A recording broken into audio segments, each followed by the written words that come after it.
乡亲朋友，大家好，欢迎收看《村民太妃》，我是喜丽丽。乡亲，你好食西토마토冇？尤其像高雄市芦竹区鸦片种出来的西토마토呢，真蛮有名。还有像附近的芦竹、阿里的鸦片种出来的品质、农作物的品质呢，真蛮受到市场的欢迎。不过呢，乡亲你想看啊，迄讲鸦片的污染环境受到也个影响哦，检测证件有乜个污染，鸦片的作物品质还新的得冇？也一部分呢，大家忙接受，却留下后辈一串的工厂，真蛮有名。大家亲手为出都市嘅农场附近呢，会有亲有污染性质嘅工厂来到鸦片，排放出来嘅废气废水按用嘅散哦，更怕就会影响到鸦片居民嘅生活环境呢。不过对鸦业者都讲，既然保证未来4台前提高工厂嘅设备，会好好来处理鸦条问题。不过大家看啊，就像也规律嘅拍布条，当个下嘅，大家反对损失工厂入到鸦片。稍后来1点钟，加个听听村民太妃嘅镜头，来去深入探讨各方嘅诉求。开会了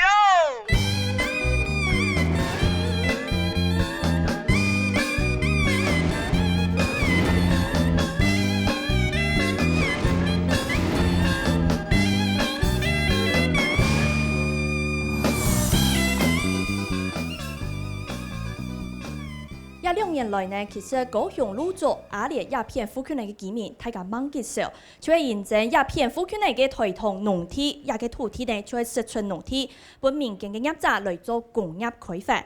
其中有咧，咱们有争议的，就会按照正南铁线公司，认证也当中呢有损失的过程，故说呢，大家第一过后就紧抗议、紧反对。大家抗议味道乜嘅呢？今边找到来宾，还有按到乡亲，我向下来讨论。首先为你收嘅今边嘅特别来宾，第一呢系 TQ 公民基金会嘅执行长李根正，执行长您好。观众朋友，还有各位乡亲朋友，大家好。你好。3号来呢系环境保护人协会的杨品问杨专员，你好。大家好。还有现场的来宾，大家好。好，我们刚才说到这个非常有争议的这间公司呢，叫做正南铁线公司。它1992年的时候已经成立了，当时它的做的生产内容呢，其实主要是生产这个铁线的加工，还有制造螺丝、螺帽等等。就是因为呢，当时的厂区已经开始不足了，现在开始要扩大场地，现在选址选好了哦。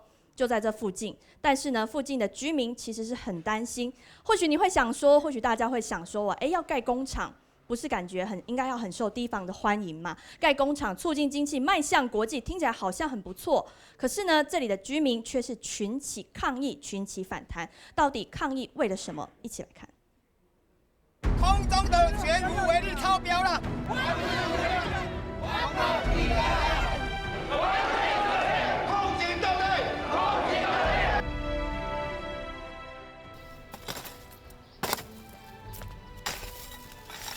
82世界超特性，平常时和你无相限，若有时间就会到那个天空天秀。受到前一参加旱害影响，也边界头马道收拾无好，只是在讨摊工种人看天食饭。不过对去年开始，国家本超特性小理解，喺农田附近有一间工厂就会设立，因为这间工厂会产生酸性废水，同时看唔到环境嘅排水计划。灌溉嘅地下水可能会受到污染。你若我往落以后，阮井水库也是损害啦，袂只有这一，啊要教阮怎生活啊？因几户啊，几个迄落来按过，啊害阮这个几乡镇来受苦，几若万人，几若千人呢来受苦，安尼敢对？唔单像芦竹嘅农民受理地下水受到污染，妇女嘅养亲业者受理。建议是生发嘅二人溪河坝水，也会因为酸性工厂嘅废水排放受到影响。我们是怕它的水废水会排放到2人溪了。它这个正南公司刚好是在我们那个湖内工作站那个抽水站的上游，它排放那个废水就直接有可能我们我们这边那个工作站就直接从那个2人溪那个水抽上来。妇女养亲业者更加不满嘅係。二人溪早期就被废五金严重污染，经过17年嘅河川整治，将是在有了下嘅自然生态同提供5分水源。了下有高污染二里嘅工厂进驻附近，有冇详细嘅排水计划？恭喜河川近期的成果，可能当局就会磨撇。以前真的污染很严重了，然后现在已经整治的不错了啦，差不多政府花了差不多将近100亿吧，100亿整治，现在整治差不多已经那个水再放养量的话，我们再放养的话应该是 OK 啦。那现在它尤其这个工厂又在做那个酸洗的话对我们这边影响真的是蛮大的。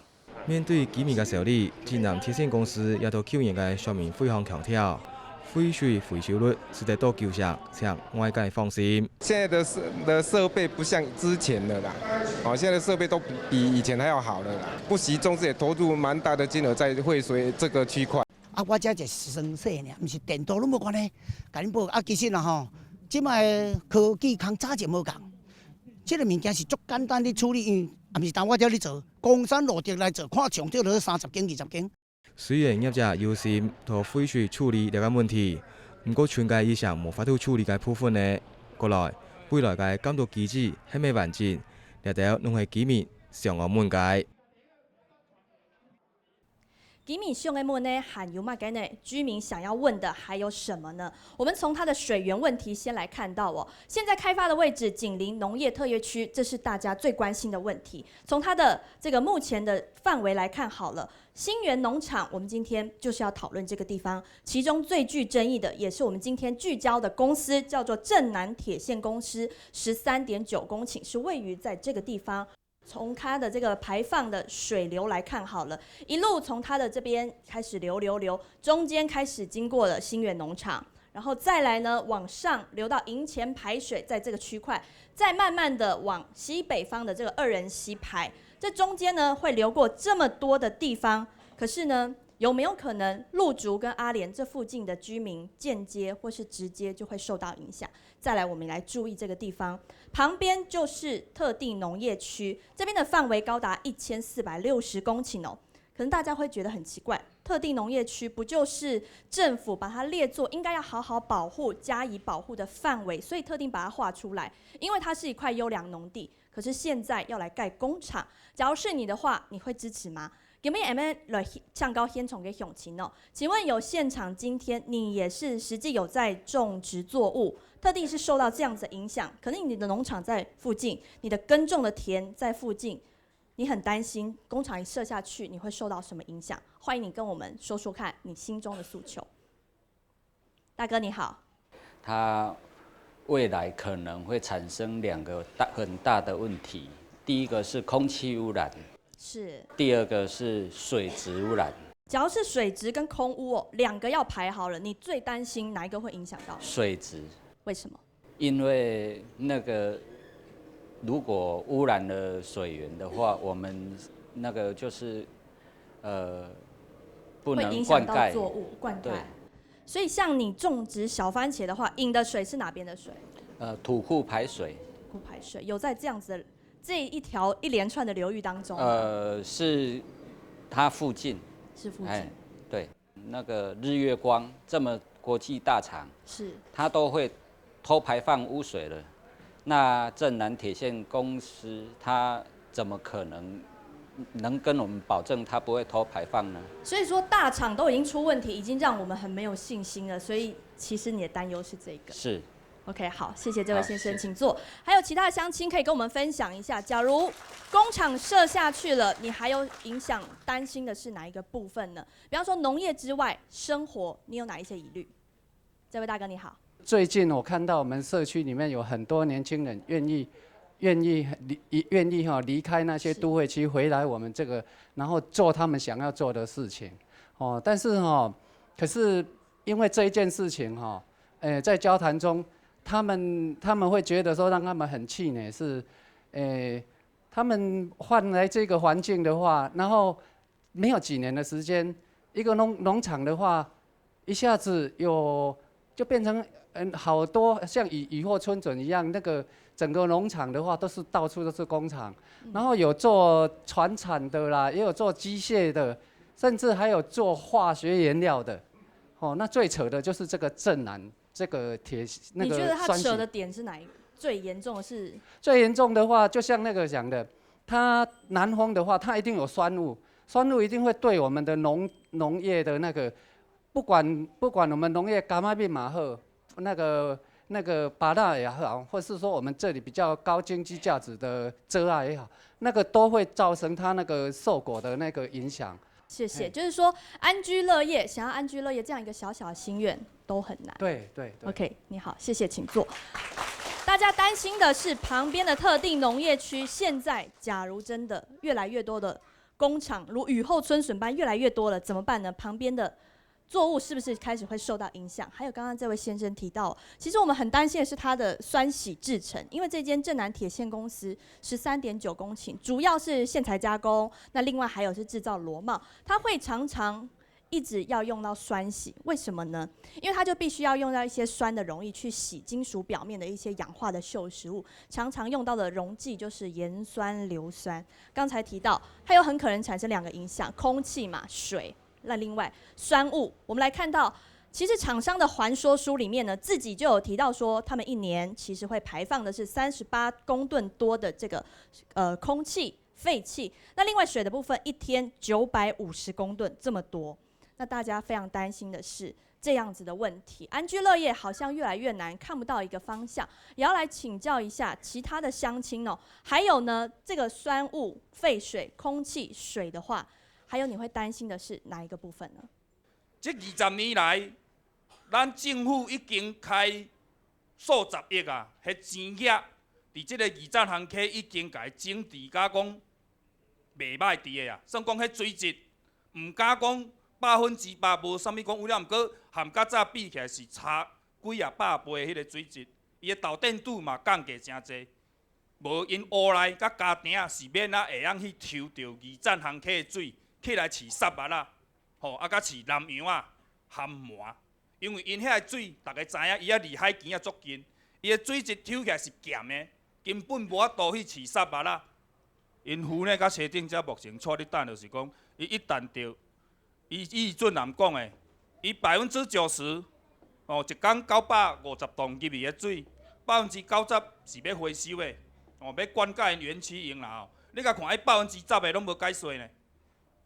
逐工10%就是哪呢？95吨的废水流出去，我会使安尼甲讲，因为伊拢无去甲咱讲，伊是要流去地，拢无讲啦，拢无解释啊，拢无讲。好，会长，那这个曾经沟通过吗？曾经沟通过。对，这个业者曾经来沟通过吗？业者没有。好，我们先谈到这边了，请坐。刚才会长说到，大家错在蛋的是哪一个部分呢？酸洗工厂，大家一直提到它的酸雾、废气、废水，让大家其实非常的担忧。大家错在蛋的就是，其实这边仰赖一级农业生活的人其实是非常多，所以大家担心首当其冲。这个范围呢，我们是把刚才的图再扩大一点来看。新源农场这个部分，就是我们刚才一直看到那个，这边旁边设了很多的工厂。我们来看到鹿竹这边差不多有300公顷，大家是在种小番茄，就像刚才这位先生一样，种的是小番茄。那其实鹿竹啊，大家有没有知道圣女小番茄其实就是在这边鹿竹非常有名的特产？没有听过，恐怕应该有吃过吧？哈，可能有吃过。再来阿莲1160公顷这边呢，大家主要是种植瓜果类，是差不多在这个区域。那我们往西北走，刚才提到湖内那边有非常多的养殖渔温，高达1200公顷。我们一直在说到啊，现在呢，大家一直在推地方特产，就像鹿竹，它有鹿竹4宝，其中2个。番茄、虱目鱼，那另外2个就是鸡蛋跟花椰菜。这边有没有也是你在种这个养殖的朋友？你可以跟我们分享一下。刚才大家一直提到说水源很担心，灌溉之外，假如说你的养殖、你的这个养鱼的部分，只要抽到的是这边这样子环境的水的话，你安心吗？这位先生你好。大家好，住哪里？主持人还有各位观众大家好。正南本身自己提出的废水的计划非常的可怕。是。那这个计划呢，就是说废水它分成几个重要的点，就是一个是重金属污染。那重金属污染那个废水，正南排放的废水计划书里面写的那个重金属的值是比养殖用水的标准更高的。那这个可能会经过生物累积吃到大家的肚子。你知道这边湖内整个养殖1200公顷，几乎是全台40% 的养殖渔业的产量，是，那可能是全台大家都吃得到。那你自己呢？你自己的状况？我自己的状况是，就是在这边的话，我是最担心它的酸雾的污染，酸雾的污染。对，我们住在这附近，然后它的那个酸雾，刚刚所提到的1年38万公吨，38吨的废酸雾。那在这边的话，我们这个整个土壤会酸化。所以环说书这么一大本厚厚，你已经都看过了。我们在参与过程当中，我们有特别去了解过它里面到底做了什么。所以忧心忡忡。对。里面也有提出很多解决方法，你觉得都没有用吗？里面的解决方法，以目前来看起来就是不可能的计划。不可能的计划。好，谢谢你，请坐。请问执行长哦，我们这本环说书里面这么厚一本哦，这么厚一本。但是它现在已经通过有条件通过环评了，而且现在其实厂商也已经开工了，已经动工了，我们这边大家都看在眼里。那其实大家所担心是酸洗这么可怕，它里面也有提到一些解决方案呐。我们要注意的问题是说，台湾过去因为酸洗电镀业，已经对我们的农业生产环境破坏得非常的严重，到处都可以看得到这个情形哈。像讲伫全台湾哈，这款农业受到污染上严重的所在，就是像彰化、和美、彰化市迄个所在，迄个所在吼，都是因为这个酸洗电镀的业者吼造成的啦。这造成偌严重呢？因遐吼，迄个土地污染吼，占台湾的迄个6成啦。全台湾这个土地重金属的污染吼，差不多400公顷，遐都占差不多将近200时，就是因为像这款电镀酸洗业所造成的哈。那刚刚提到的很清楚，就是第一个。它会用到强酸强碱嘛，所以那些酸碱值都特别的极端嘛。是。然后第二个部分就是它一定会在酸洗的过程中产生那些像镉啦、铅啊、汞啊、铬啦、锌啊这些重金属出来。那这些重金属一定会累积在我们的土壤、农产品还有渔产品身上。所以最后还是吃进去的。对，最后其实对所有的消费者、所有人民的健康都受到很大的影响。当然，对种植的农民更是一个很大的伤害。各位想一想，我们世代在那边生活的农渔民，就是要靠这个为生，自己也要吃自己生产的东西，结果竟然被一个这样的酸洗工厂来污染，我觉得这是非常不公平的一件事情。那其中特别提到是说90%它可以回收，可是我们如果根据所有工厂运作，它的道理很简单，它回收率越高，它的导电度一定会越来越高，污染的浓度会越来越高，所以到尾啊，迄个是等于浓缩液啦。浓缩液原接的那摆落去啊，结果下游就是我们的农田，然后下游就是我们的养殖业。所以，假如说环说书，相信执行长一定看过，你觉得也是没有办法。这种污染性的产业根本就不应该设在农业区，这是没有办法解决的。所以你觉得它最大的冲突其实是农业区，就像这边大家种植这么多东西，瓜果、小番茄、养殖虱目鱼，怎么会在这里？对，就是区位的选择本身就是错误。第二个就是说，这些产业根本不是什么进步的产业嘛，这些都是高污染的产业。其实你在台湾要集中管理已经非常困难了，更何况是你把它放到农田旁边。市府的作为，执行长，您觉得他有做到他应该要做的把关责任吗？我觉得从中央政府到地方政府，对于这个整个的政策，新源农场的政策是非常王八蛋的。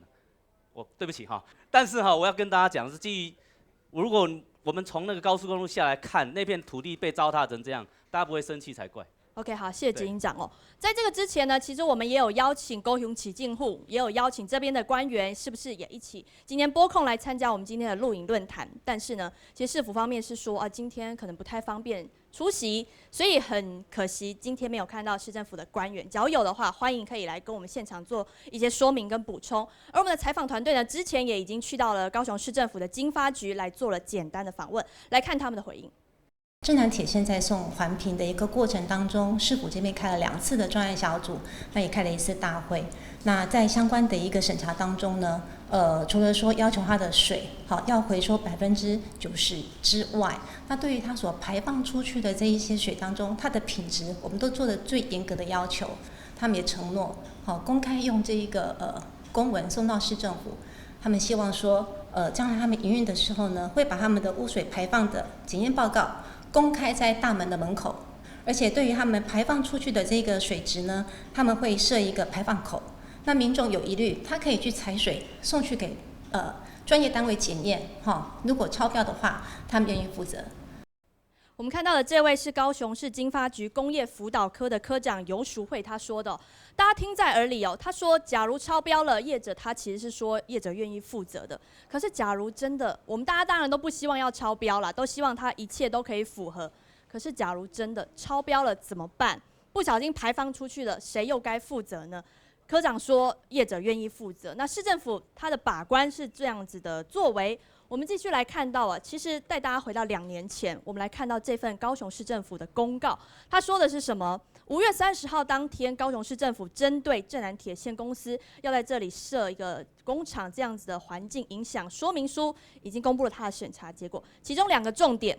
带你来看，有条件通过环评审查，再来是刚才也有提到的废污水的处理回收率必须要高达90%，必须要超过90%。它的这个有条件，到底什么叫有条件？有条件怎么样做才够谨慎呢？这边要请教杨专员，它这样的游戏规则，假如说它的有条件通过的话，是不是真的高达90%以上，一切完全没有事情？正南承诺说废污水处理可以到达90%以上，可是环评有没有审查这件事情？没有，他把它当成一阶有条件通过的条件，然后就让它通过了。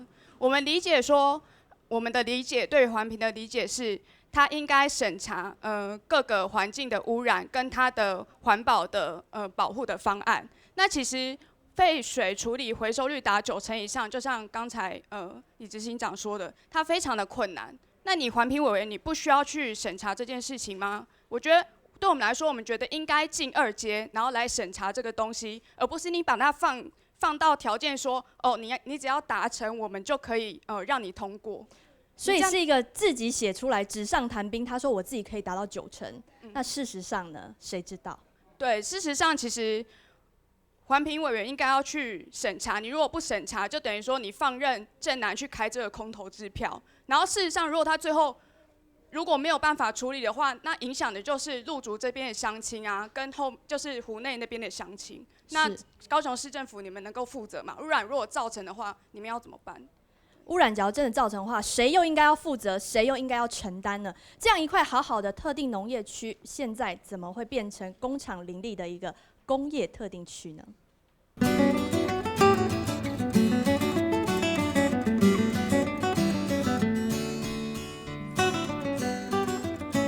跨界台糖土地新业农场，部分土地资本业者将生育西瓜，这套这样的农田巡航，在有点基建大型工厂方面有点没协调。我们阿莲地区这个地方有很多都是属于台糖地。那当初会规划台糖地，就是有它的一个农地农用。就是这个表示说这边的可能土壤啊，各方面的环境，它是很适合来做农用的。那我们其实就是有真的很质疑说，为什么现在这么多的台糖地都把它规划成一个工业用地这样的一个使用？安好街农业区变建做工业区，居民无了解安尼个路线系乜个，更加唔知近期台湾南部起北计划同高雄县综合发展计划。新业农场系要规划做被高雄都会公园，运chuyển外公园变工厂。那个新业农场的土地是一个非常好的土地，它当初的设计是规划北高雄的都会公园。那都会公园当然是保护环境的概念，让居民有一个绿地可以生活。现在是变成工厂，跟整个国土的规划跟整个居民的心中的期待是有落差的。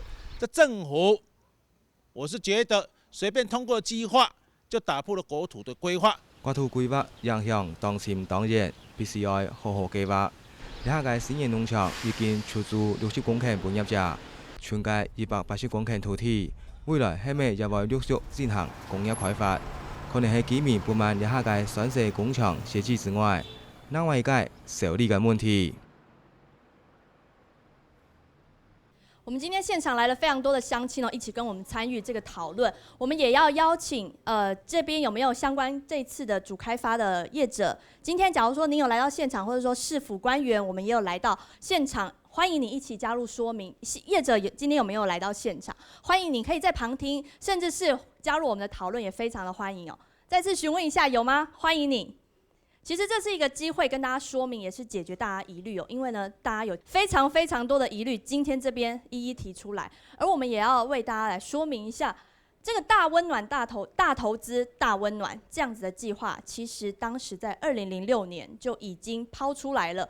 其实当时的行政院长苏贞昌他就已经提出一个计划，就是说2007年到2009年的时候，要把它投入1.16兆，也就是1亿6000亿元这么多，分成5个套案来开发。新兴的经费呢，就要投入的是3150亿元。当然，大投资、大温暖这个部分只是其中一点点而已。我们现在聚集讨论的是这一连串附近，我们就在这边，而旁边这边一个，这边有5个工厂，这边都是其他的工业性质的。那现在这边工厂林立，总共有6间，大家的营业内容其实呢，包含的是氧化锌、钢铁、亚盐，还有其他的车床。已经出租的，就如我们刚才在影片当中看到的，已经60.1公顷租出去了。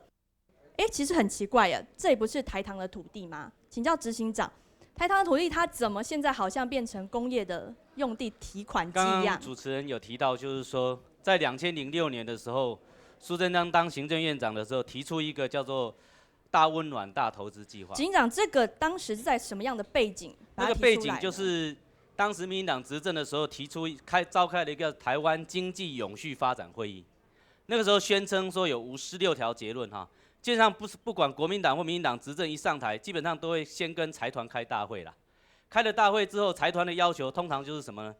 要廉价的土地，要廉价的劳动力，要廉价的水跟电，没有一次例外。每一次只要新的政府上台，一定要这几样东西。那后来呢，行政院就依据这样的一个经济永续发展会议的结论，就提了一个叫做大温暖大投资的计划。这个大温暖大投资的计划里面呢，当时隶属行政院的台糖公司就释出了3385公顷的台糖土地，其实非常大哈，3385公顷这么大的土地。警长，你觉得这个大投资大温暖温暖了谁？其实当时的背景确实是为了要让有一些台商可以回流啦。很多的台商其实到中国去投资之后，发现那个地方的环保标准、劳动标准也在提高。挖不落去，要回来，越来越难了。结果呢，只好回来啊。结果回来，其实基本上是一些比较污染的传统产业，不是款高科技的啦。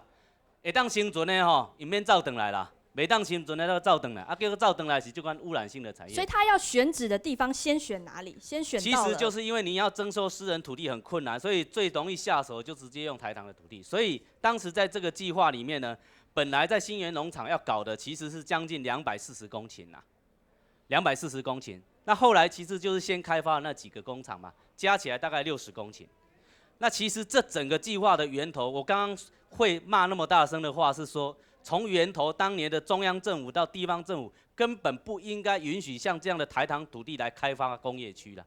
当时的主政者要付出很大的责任，底下那些公务人员都只是照办呐，所以其实他们就是只是配合程序一步步在走，最源头的政策是最该被检讨。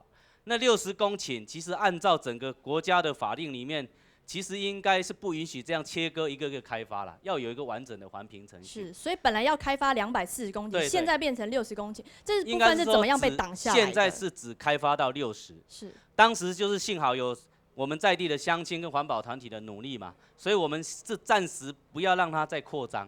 所以现在这个案子是60以外的地方没有再继续新建的计划，但是还是有那个风险呐。其实整个北高雄的水的环境已经不是很好了，因为本来就有很多的零星工厂，政府都没有能力管制好。所以其实刚刚像大家为什么会提到日月光，这样一个年营收超过2000多亿的厂商都会偷排废水了，大家对那个小工厂更没有信心嘛？因为其实这种污染无非就几个管道嘛，一个就是说刚刚讲了，纵使他承诺90%回收，还是有10%会合法排放嘛。第二种就是什么非法排放嘛？台湾为什么今天埋岸管对埋岸管一天到晚都抓不完的污染，就是因为很多厂商没有良心，都是非法排放嘛。第二种是什么？第三种是意外啦。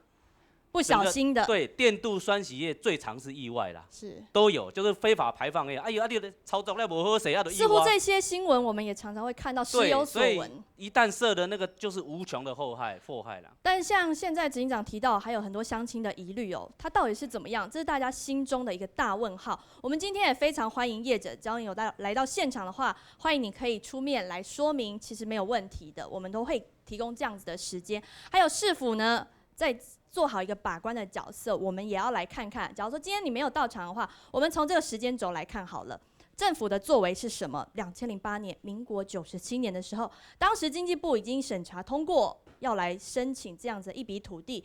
2011年就跟台糖签订了土地要来变更这样的协议。然后呢，前年2014年，也就是我们刚刚看到的那一份高雄市政府的公告，当时说已经来公告说已经通过环保局的环评审查，公告这样子的结论。然后去年都发局再度开发许可，已经发给厂商，然后就开始动工了。请问专员，这样子的一个作为的话，市政府我们还可以再怎么样 push 它呢？他的问题是说，今天他是因为我们都市。就是土地都需要做土地分区使用的规划。那台糖土地它原本是特定专用区，是给大家种东西的。然后正南它要开发，它其实要经过这个都发局，让它把这一个特定专用区变成工业区。那在这个时候，它就必须审查说，它是不是违反了一些土地利用或者是环境保护的计划，或是一些都市计划的规范，是不是？对对对对， 所以就是今天我们其实台湾有一个最高的土地的使用的指导，就是全国都市计划。那其实，在全国都市计划里面讲得很清楚，就是要维持农地的需求总量。对，那如果你今天都发局在审查的时候，你自然要审查这个东西啊。可我们看起来好像没有看到他很努力的在有所作为，对，试图保持那个农地。对，他就直接就发给了就是正南那些工业的，所以你也会认为说这样子一块农业特定区或者特定农业区，他把它发给了工厂去做其他的工业开发是不合理的。对，我觉得不合理，而且他并没有依照全国区域计划，甚至是那个全国粮食安全计划，他会议他也没有去做把关这样子。可是针对这个问题呢，我们要来听听看高雄市政府他的说法是什么。其实他说这个是于法有据。在整个台湾，它有非常多的一个计划管制，包括从一个全国的国土计划，到各区的区域计划，到各县市政府的一个综合发展计划。那有些计划是有法定的位阶，有些计划是纯粹作为县市政府施政的参考。所以刚刚提到的这个南部区域计划来讲的话，我们在审查的过程当中，既然正南铁线它是依法提出相关的一个计划书，所以在审查的过程当中，不管是市府内部的审查，或者是专家学者的审查，一定会去比对，它是跟这个南部的区域发展是不是有相违背的。那经过审查的结果，既然是通过，表示在这边设一个产业园区或去做一个相关的生产制造，它跟我们的一个区域计划其实是不相违背。高雄市政府说这样的其实呢都是符合这样子的计划，可是呢民众听起来你觉得怎么样，会长？我甲在地乡亲的心声讲一下啦吼，在地乡亲的心声拢是故意人，伊唔知影啥物是法令。什么叫大温暖、大投资，根本都听袂落。伊目前所看到就是讲，是安怎台糖新兴农场的土地，忽然间会变做工业区，240公顷，是安怎目前已经60公顷，就是60租给别人了，租予6间工厂去使用呢？这是在地乡亲上界不满的，乡亲要爱的真单纯，3顿饱倒。无爱环境来甲污染地方，无爱工厂即款大型的工厂，一来就是拢咧制造垃圾、制造废气、制造废水，遐物件就是咱遮乡亲来咧承担、来咧吸收。毋拿即代尔，佮后一代也是共款。为了下一代考量。无爱看到农地，尤其台糖的农地，互政府安尼乱使用、乱使租。OK， 好，谢谢会长。还有其他的乡亲吗？咱这个新农场这个所在，交通正好，这交通会使讲介好。咱若来规划迄种迄个生态园区，还是教育方面的，看是迄个建设博物馆也好，做休闲的也好。安尼你是欢迎的？这我欢迎。是。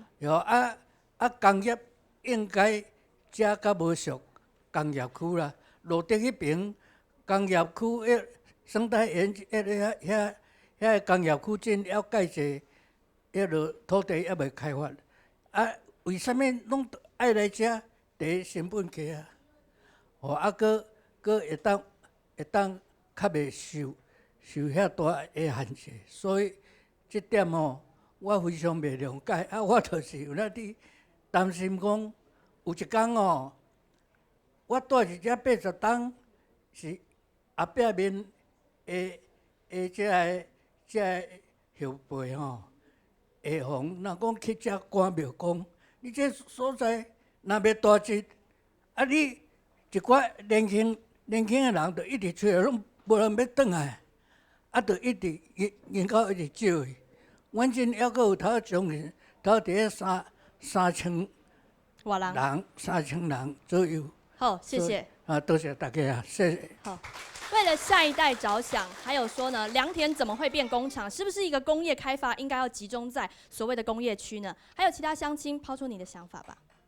如果政府若为着少数人，这我无认同，伊是正港的政府啊。政府是为大家百姓在服务的。请问伊这进人伊带来利益是有偌济人？准好有100人工人，那阮中路、新园会起加起来5、6千人，那是毋是政府要为这济人来服务，毋是为着单单迄几个人服务？搁再讲，这新园农场在日本时代，伊拢找上好的，因拢有看地理的，迄是上好的土地，才有法通成立农场。你遐看较早的日本时代成立的派出所，伊拢叫人来看这个地理。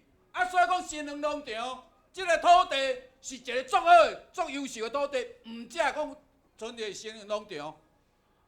为什么这工厂足近的工商工业区，迄内底都有废水的专门伫处理的？为什么毋入去？你是感觉讲应该爱一个工业区统一管理，安尼工业废水废气就对啊？这问题是有现成的，伫工商工业区内底都有现成的。伊嘛有废水处理，伊嘛有生产工厂。在你看起来，应该即马即个厂商应该驶去迄边对啊？是啊。OK。即代这厂商，我是感觉拢一定爱去边工业区内底，不应该伫这农地，农地应该是农用。好，谢谢。面对民众排山倒海的质疑觉得说良田怎么会变工厂？现在这样的一个新的开发，而且已经动工，让大家忧心忡忡、惴惴不安。而开发的厂商他怎么说呢？我们等一下广告回来继续来看。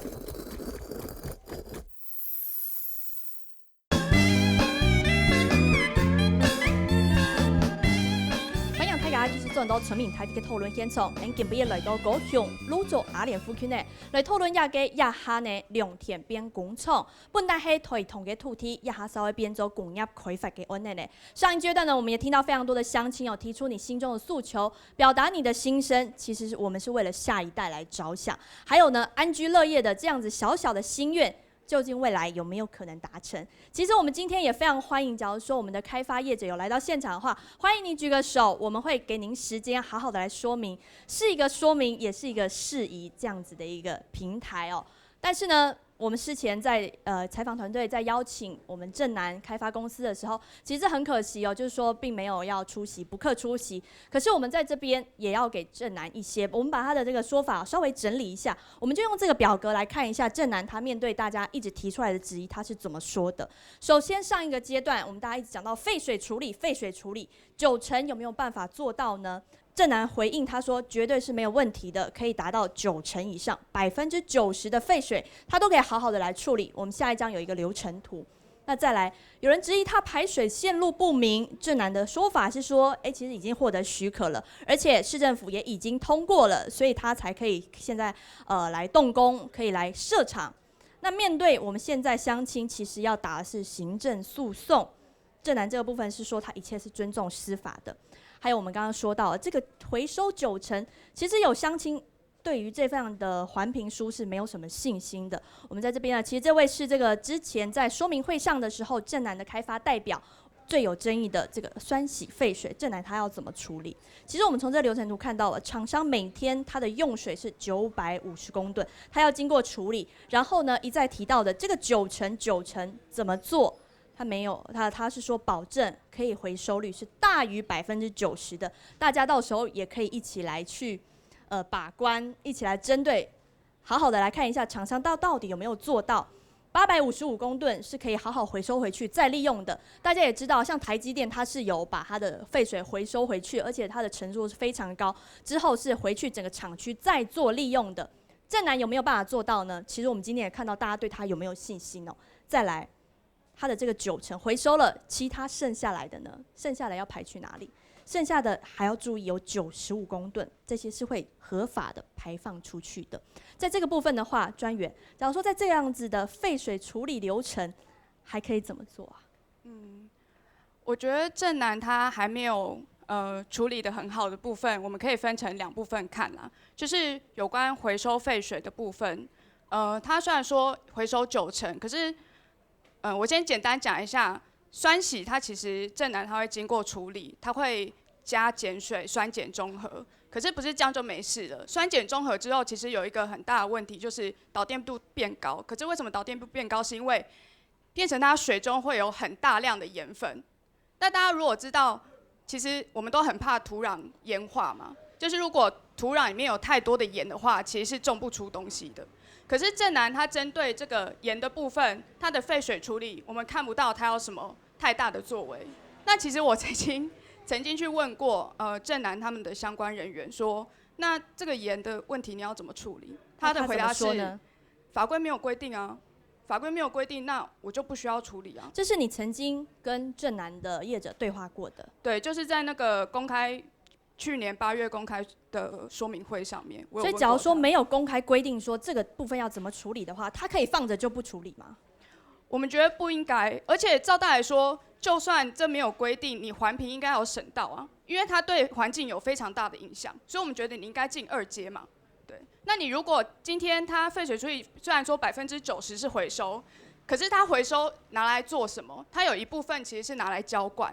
就是浇灌园区的东西，所以假如说真的它的回收率高达9成以上，可是它后续的处理真的是像专员刚刚说的那样的话，大家心里不知道怎么想哦。请教执行长，假如说现在的话，就像这样子的一个经济政策，政府它在重视的时候，你觉得它的比重有没有失衡了呢？我觉得很大的问题，其实我们刚刚已经讨论过了，整个政府的施政是偏向财团啊。我刚刚提到2006年的时候，苏贞昌当行政院长。弄出了一个大温暖大投资计划嘛，但是2008年马英九执政之后，2009年通过了一个延续性的计划，就是产业创新条例。今天其实这个整个新园农场的开发案，就是用所谓的产业创新条例的名义在执行。警长，你觉得它创新是哪一个部分？对，这个就是最大疑惑嘛。明明你刚看到那些所谓的那些电镀相关的产业，哪一个有创新？都是传统性的污染产业，可是却可以用什么叫做产业创新条例来使用这样的一个这个工业开发的名称，而且他现在搞一个产业创新叫做产业园区啊。古早时一般零散的工厂，我们都设法要把它集中到工业区管理。现在这个产业园区更糟糕的事情，它竟然允许个别的工厂切割来开发。整个工厂假设是60公顷，刚刚讲那几个加起来，已经出租的是60公顷。如果按照整个所谓工业管理，包括区域计划、环评，全部都是要做环评的。整个区域内本来要做环评，是应该说整个区域的环评，而不是像这样子的个别环评。对，整个区域环评，甚至区域计划里面做的这个区域计划也要送内政部去审查。结果他把它切割成一间一间的工厂，有一些工厂明明就是快接近10公顷就要环评。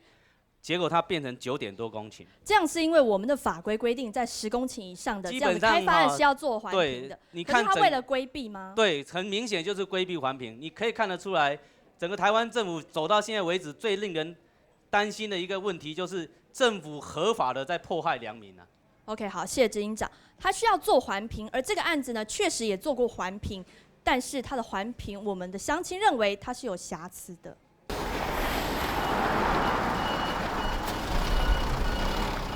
连接车出巡营业，大型机器也加价完工。晋南铁线公司从去年3月批准开发了后，4月通工。另外，附近嘅工厂有啲已經開始營運。公民團體建議，新竹新園農場嘅6間廠商有4間無超過10公頃。雖然照規定，非都市計劃區開發無10公頃唔是寬頻，不過呢6間工廠差唔多農連向下，佔地總共60公頃，所以應該也有通盤世界寬頻政策。它蓋工廠規避了環評，一塊一塊切成10公頃以下規避環評。那工業區還有污水處理，還要受到環保局的監測檢視。這邊的工業區完全沒有工業區的管理，也沒有環保單位的監督。那這地方是一個很差勁的決策。新園農場這裡的開發呢，它其實是好幾個工廠連在一起，然後都已經超過10公頃，所以等於說它沒有一個聯合的一個環評。反對城市，反對跨省交接。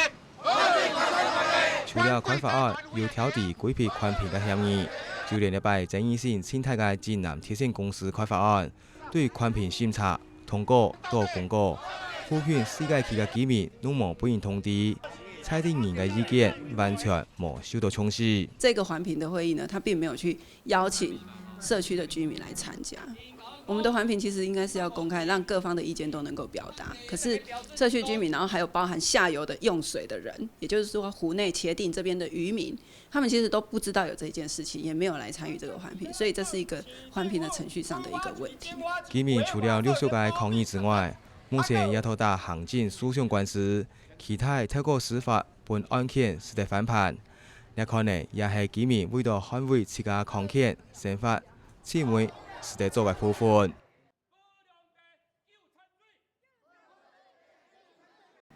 我们从这个 VCR 当中看到，其实这环评已经做了，而且呢，实际上这间工厂也已经动工了。可是到底大家还可以再做一些什么呢？其实呢，它的环评有做，但它的争议的部分是哪一个地方？其实这个我们回到去年8月26号，镇南有来开说明会，当时有去参加的居民可以跟我举个手吗？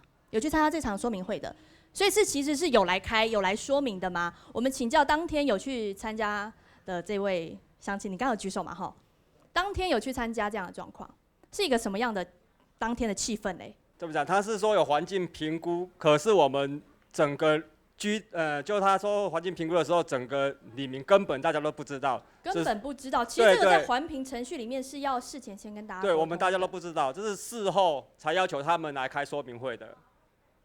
对，所以说感觉像好像是黑箱作业啦。是。对啊，就正如大家先前大家讲的，它有排水方面的污染，还有空污的污染。那我是认为说，它排水的话，它10%、85公吨它排，它要怎么排？它的管线是怎么排呢？又要排到哪里去呢？当天既然这是一个说明会，他说明了吗？他开的话都是利用在那些上班工商业的时间，所以我们这里的很多年轻人，他们都非常不满。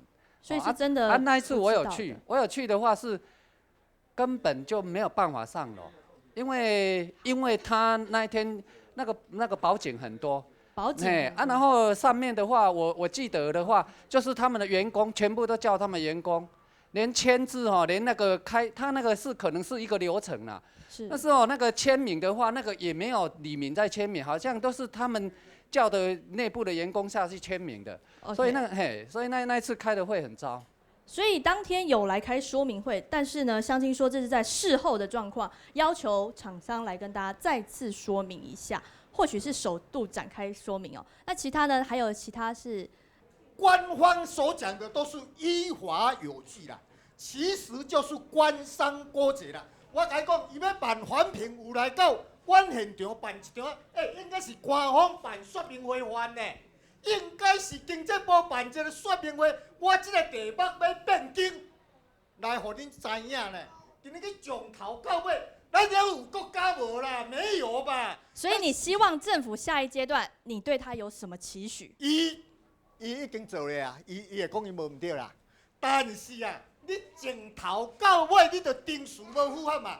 第一，经济部要准这代志，无办说明会。伊向阮的邻近是阮特定农业园区，会当甲画做安尼吗？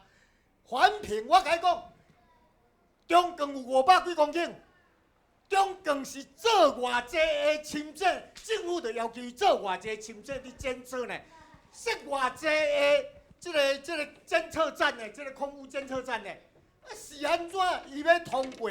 伊有要求讲安尼，你若要去啊，你目前对啊，阮遮是3000几公顷呢，啊，搁含社区做伙呢，伊敢有做这个规定？这起码伊就颠倒病嘛。OK， 好，谢谢先生哦。我们来看看市政府对于这些的说法，民众的质疑，他怎么回应？从县市合并之前提出来，然后到县市合并之后的审查，那正南公司跟市府这边呢，一切都按照环评的法规，是秉持着一个公开、公正跟专业的一个原则来审查，所以在程序上都是合法。那我想现在在这个社会的氛围呢，合法已经是基本的要件。那对于这个更积极的，就是民众认为说，当初在审查过程当中呢，他并没有积极的参与。那这个部分，我想是以后的案子，我们在对于地方上相类似的开发，我们要去注意。市府说未来要继续注意，看起来要注意的地方还很多哦。我们今天呢，感谢各位乡亲都来到这里哦，这么多人聚集，一起来关心这样讨论。我们再次呼吁哦，假如说业者市府有来到现场的话，欢迎你举个手，让我知道。我们继续来听听看大家你的心声，还有什么样的考量呢？阮在地中路里，甲伫那个德恒里呢，拢是标准的农业生产地区就对啊啦。吼，啊，阮的迄种物产非常的丰富，阮除了白啊、枣啊，佮有柑仔蜜，以及足侪的蔬菜。假如说这是靠着农业嘛，嘿，对，遮尔好的物件，要真正好的物件，除了空气、日头，佮有清气的水，阮上界担忧的就是即个水的问题。吼，所以呢，因为伊即个要来设厂，讲有迄个双洗厂，吼，即种会当污染着阮的迄个水源，讲真，阮是非常的迄个，阮伫即点吼，希望讲咱逐个乡亲吼，逐个拢会当徛出来，吼，来甲伊尽力的维持咱家己水源的使用权。还佫一点呢，我上爱关心的就是哪呢？就是即个咱即条的大路，啊，这过12，但是呢。伊个大门啊，向了即抓若要设立落来，对阮中路里即个交通，大家交通安全呢，只有一个顾虑啦。因若笑呢，笑大车伫遐咧走，他拄咱拖拉库有看，一定呢有人伫遐指挥。另日咱遐着佫加一个车行灯，一定的啦吼。啊，会使对阮本里咧造成即个困扰呢，阮中路里交通红明的对。对，拢有。这是这位先生哦，他提出交通方面的诉求，希望大家一起来发动抗议。你好，特定农业区在法令上来讲，迄是开发敏感区。开发敏感区是真正袂顶当一个啦，袂顶当一个物件，你竟然伫遐甲分割做工厂，迄根本就毋对的嘛。所以你明明会违法犯法。即摆搁过来的时候，即个啥，迄个或者啊，迄个即边遮的时候，或者啊，迄个或者就是讲，即摆目前咱开发的问题，开发问题是为着啥？是伊根据啥？根据区域计划法。咱区域计划法，但1992年用到这时，你有国土规划法，你为啥无爱用国土规划法？因为国土规划法徛伫咱百姓，徛伫国家应属法典这边嘛。你区域计划法徛伫财团迄边嘛，徛伫都市计划迄边，徛伫非都市计划区的这个开发这边嘛。所以这样长久以来的时候，伊完全咧用区域计划法嘛，所以非常的恐怖啦。百姓，咱各位百姓吼，你们知唔知？所以长期上以来，政府拢徛伫财团迄边啦。好，谢谢。假如说这样子，很多的民众提出自己的心中的疑虑哦，政府这样的作为，大家看在眼里。请问，假如说高雄市政府现在这个案子，毕竟已经开始动工，开始做了，木已成舟。请问议员，我们今天有相当多的议员来到现场一起关心哦。接下来的话，您在议会的话会怎么样继续督促呢？还有办法对这个案子做什么样的关心？我乡亲的心声吼，大家都有听到啊。啊，市府咧。啊，甲咧电南公司咧，伊个讲法吼，大家有看到啊。啊，第4议会呢，阮做议员呢，阮决定会徛咱地方这边啦，徛咱民众这边。你要安怎做咧？决定会结合民众，伊若真正佫无甲咱电南公司吼做一个有合理啦吼，应该的阻止就对了。阮决定会配合地方的法律抗议，抗争到底。好，谢谢这位议员。全世界拢知影。我是感觉讲，事实讲哦，这个空间说明会、声会已经经过几啊遍了，大家拢非常的反对啦吼。当然呢，政界有甲讲你若莫来做城市，你纯粹干那做工厂，已经边仔都有做啊。阮嘛会使讲会勉强的接受啦吼。所以伊即摆做城市，我相信大家拢非常愤怒、非常愤慨，安尼无爱回安尼做。当然，阮以后阮第二回，阮议员，阮就对徛伫百姓，徛伫安尼向这边。彻底反对镇南来这个所在做城市。议会事实一定要成立专案小组啦，来调查这个咱镇南甲整体伊的环评啦是毋是有依照法令来做一个通过啦？拄咱的执行长有讲到，这个城市内底回收90%，这是无可能的啊！这浓缩液浓缩到尾的时阵。你无可能讲会当来做一个合法，所以我要大家乡亲来报告就是讲，如果伊厂内伊有法度人做一个90%的即个使用率的时阵，你按来用一个伊即个工厂内底伊即个水滴转过来的时阵来做一个监测啦。我们依照如果法令，如果他只要排放没有按照标准的话，我们就要求他立刻停工了。OK， 好，谢谢议员。那假如真的排下去，你要求他停工，可是水已经流下去了，水已经污染到地里面了，怎么办？怎么办？我觉得这个大温暖就是大污染。政府环评放水，重农厂商排废水，这是一个特定的农业区，400年来的良田，这里的农民、渔民都靠农渔业吃饭。政府放一个特定的明知会污染的厂商来败坏这边的空气水，这影响这边的居民，我觉得这个是一个非常的不正义。政府官商勾结，这些百姓在这边400年来安居乐业的东西，他为了一个厂商可以让扰动大家，这居民遐惊吓，这后代这些孙母我觉得这应该要抗争啦。我觉得要抗争啦，我请议会在议会里面组专案小组啦。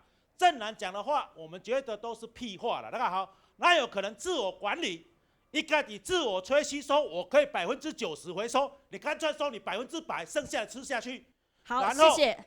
自我管理简直是一场梦，对吧？我觉得政府这样践踏在地的居民要团结起来，透过议员给政府一个压力，让他把酸洗制程停掉。OK， 好，谢谢大家哦。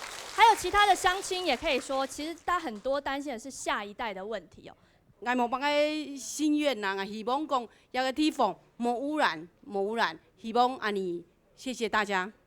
其实就是希望最不要污染，这样很微小的需求而已。还有其他的吗？你著宪报你爱地质，拢甲我转探历史的管迄个税属的法案批是伊的税属性的4.5D哦，迄款迄个山内吼，还是讲迄个做电脑度，拢甲我发电海遐迄水是甲我做报告。印3顿、4顿、5顿，我甲做出来。你的工厂拢甲做出来嘛？你做税属测验啊，拢甲做主要建档出来。